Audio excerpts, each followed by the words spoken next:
جو آپ سب دیکھ رہے ہیں میں آپ کو یاد کرانا چاہتا ہوں کہ جب ہماری گورنمنٹ چل رہی تھی تو سب سے زیادہ تنقید جب آتی تھی ہندوستان سے میرے اوپر تو وہ یہ کیا کہتے تھے کہ عمران خان فوجیوں کا پاکستانی فوج لے کے آئی ہوئی ہے، ان کا پتلا ہے، سب سے زیادہ یہ کرتے تھے اور مسلسل ان کو تکلیف تھی کہ جی یہ فوج اور گورنمنٹ ایک ہی پیج پہ چل رہی ہے۔ آپ کو پتہ نہیں اس چیز کا علم ہے یا نہیں، یا یاد ہو یا نہ ہو، کہ ایک ہمارے سوشل میڈیا کے جنونی نوجوانوں نے ایک چیز ایک بے نقاب کیا جس کو کہتے تھے یورپین یونین کی ڈس انفارمیشن لیب۔ یہ کیا تھی؟ اس میں تقریباً 800 فیک سائٹس تھی اور یہ فیک سائٹس کیا کر رہی تھی؟ یہ مسلسل پاکستان کے خلاف پروپیگنڈا کر رہی تھی، جس میں پاکستان کے صحافی بھی شامل تھے، کہ وہ لوگ شامل تھے جو آج اس امپورٹڈ حکومت کے ساتھ آپ نظر آتے ہیں۔ اور یہ کیا کہہ رہے تھے؟ دو لوگوں کو اٹیک کر رہے تھے، ایک عمران خان کو اور ایک پاکستانی فوج کو، اور تکلیف یہ تھی کہ یہ ساتھ چل رہے ہیں۔ اب میں آپ کو ذرا تھوڑا پیچھے لے جاؤں کہ جب ممبئی کے اٹیک ہوا، دہشت گردی کا اٹیک ہوا ممبئی میں، تو آصف زرداری نے ایک بیان دیا تھا کہ پاکستان کا جو D G I S I ہے اس کو ممبئی بھجوایا جائے۔ یعنی سوچیں کہ اپنا ملک کا اس وقت صدر تھا، کہتا اس کو ممبئی بھجوایا جائے، اور پھر یہی آصف زرداری حسین حقانی کے ذریعے امریکنوں کو میسج پہنچاتا ہے کہ امریکنوں کو کہہ رہا ہے کہ پاکستان کی فوج سے آصف زرداری کو بچائیں۔ اور دوسری طرف نواز شریف، یہی جب ممبئی اٹیکس ہوئے تو اس نے نواز شریف سب سے پہلے بولا کہ وہ جو ایک لڑکا وہ کون سے گاؤں میں تھا پاکستان میں جدھر سے اٹیک ہو، اس نے کم باکر کو ایک انٹرویو دیا تھا اور اس نے اس انٹرویو میں بتا دیا کہ وہ پاکستان سے ہے۔ یعنی پہلے ہی ایک بہت بڑا ایک پاکستان کے خلاف ایک مہم چلی ہوئی تھی، اور خاص طور پہ آئی ایس آئی اور پاکستانی فوج کو ٹارگٹ کیا جا رہا تھا۔ تو نواز شریف نے پہلے کہا یہ، پھر ڈون لیکس کیا تھی؟ ڈون لیکس کے اندر نواز شریف اس کی گورنمنٹ باقاعدہ یہ کہتی ہے کہ جو دہشت گردی ہندوستان کے خلاف ہو رہی ہے اس میں پاکستان کی آئی ایس آئی ملوث ہے، پاکستان کی فوج۔ اور نریندر مودی بار بار پاکستان کے سپہ سالار جو تب تھے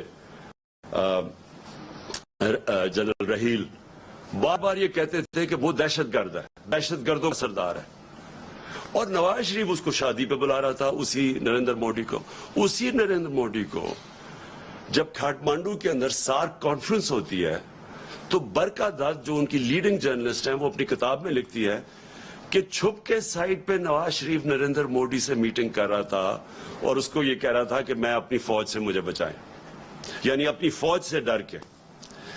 اب یہ وہ لوگ ہیں جو آج ہمیں کہہ رہے ہیں کہ ہم جناب غدار ہیں۔ ان لوگوں کے پیسے باہر پڑے ہیں، ان کی اربوں ڈالر باہر پڑے ہوئے ہیں، ان کی کرپشن جو یہاں سے پیسہ چوری کر کے لے کے گئے اس کے اوپر داستانیں لکھی ہوئی ہیں، بیرون ملک کتابوں میں مینشن ہے، بی بی سی کی ڈاکیومنٹری میں ان کی چوری کا مینشن ہے کہ یہاں سے چوری کر کے پیسہ باہر لے کے گئے، یہاں ان کے اوپر پتہ نہیں کتنے کرپشن کیسز ہیں۔ تو آج یہ کہا جا رہا ہے کہ ہم اپنی فوج کے خلاف ہیں اور یہ اب محب وطن وہ پاکستانی بن گئے ہیں جو کہ آ کے ہمیں غدار کہہ رہے ہیں۔ دیکھیں یہ سازش اتنی خطرناک ہے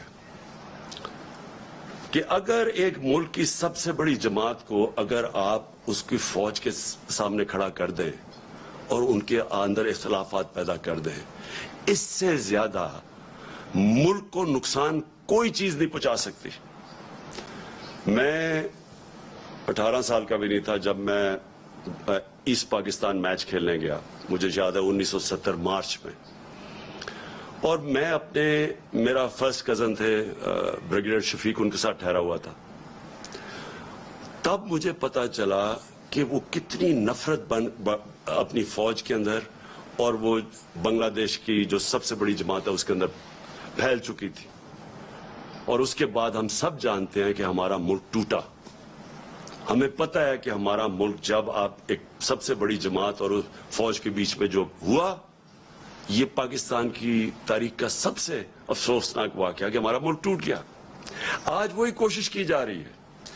ایک پارٹی ہے پاکستان کے اندر جو پوری فیڈرل لیول کے اوپر پارٹی ہے, سارے صوبوں کے اندر پارٹی ہے, سب سے بڑا ووٹ بینک اس پارٹی کا ہے. وہ پارٹی اوپر سے لے کے گلگت سے لے کے قبائلی علاقے سے لے کے کوئٹہ سے لے کے کراچی, سندھ, پنجاب, سارے ملک میں آج وہ سب سے بڑی پاکستان کی پارٹی ہے.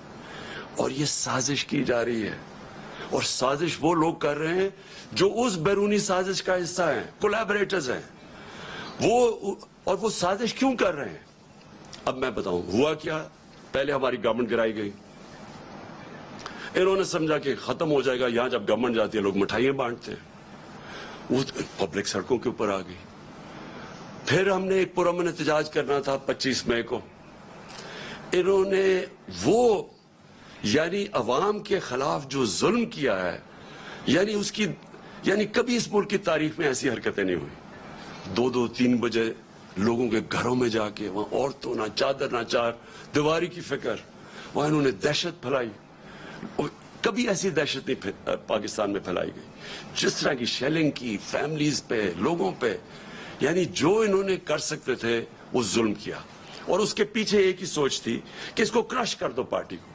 ان کے ممی ڈیڈی ٹائپ لوگ ہیں, یہ جب ہم پورا زور لگائیں گے, ان کو ڈرائیں گے, یہ سارے گھروں میں بیٹھ جائیں گے.